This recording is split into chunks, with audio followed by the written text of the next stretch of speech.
जय श्री राम।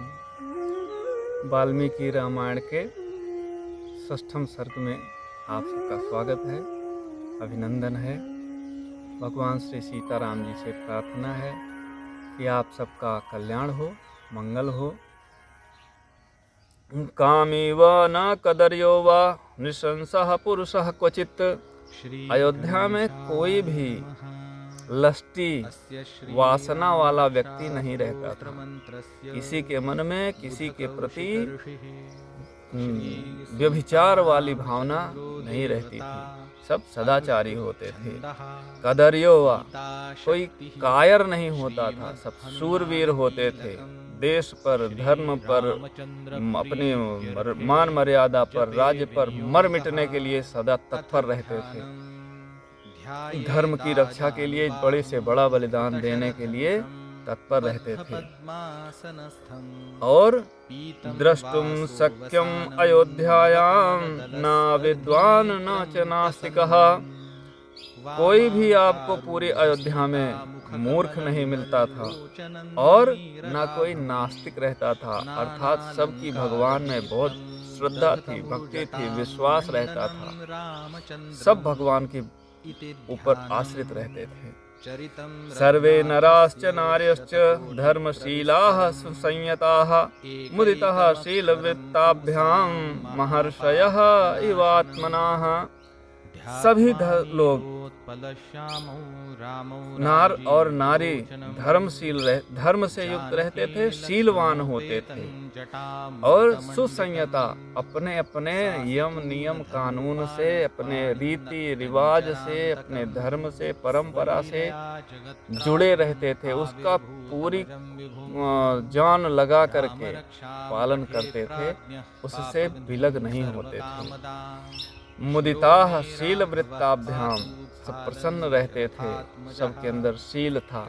शील होता है हमारे स्वभाव में दूसरों के लिए दया, प्रेम, करुणा और अपने जीवन में सदाचार रखना, शुद्धता रखना। कैसे थे? महर्षय इव आमला, जैसे ऋषि महर्षि निष्कलंक होते हैं, निष्पापी होते हैं, सबका कल्याण सोचते हैं, उसी प्रकार से अयोध्या का एक एक वासी रहता था। और ना अकुंडले ना मुकुटे ना सृग्वी ना अल्प भोगवान, हर किसी के कान में कुंडल रहता था। आजकल तो ये कर्णभेद संस्कार लगभग लुप्त हो गया, लेकिन यह एक आवश्यक संस्कार है, इसको कराना चाहिए। इसके प्रभावों को आप नेट पे सर्च कीजिए, आपको बहुत अच्छा प्रभाव मिलेगा। और तो कुंडल सबके कान में रहता था, ना अमुकुटी, कोई ऐसा नहीं होता था जिसके सिर पे मुकुट अर्थात पगड़ी ना हो, किसी का सिर खुला नहीं रहता था। व्यक्ति को अपना सिर ढांक के रखना चाहिए, चाहे पुरुष हो चाहे स्त्री हो। ऐसा कहा जाता है कि अगर खुले सिर से अगर हम पूजा करते हैं तो हमारे शरीर में जो ओज तेज बनता है वो आकाश में समाहित हो जाता है, वो फिर हमें नहीं प्राप्त होता है। अगर हमारा सिर ढका रहता है तो वो हमारे अंदर एब्जॉर्ब होता है। और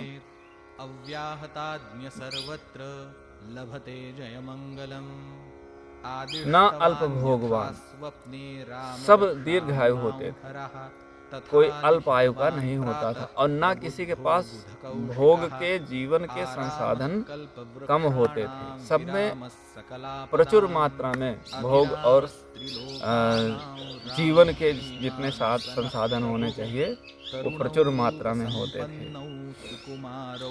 न अमृष्टो न अलिप्तांगो न सुगंधश्च विद्यते, कोई जूठा मीठा अपवित्र भोजन नहीं करता था। अमृष्ट भोजी, न लिप्तांगो, कोई विकलांग नहीं होता था। सब लोग नहा धो के साफ सुथरे चमकते रहते थे। और न सुगंधश्च विद्यते। सब सेंट लगा करके, परफ्यूम लगा करके, इत्र लगा करके घूमते थे। हर तरफ से सुगंध आती रहती थी, खुशबू आती रहती थी।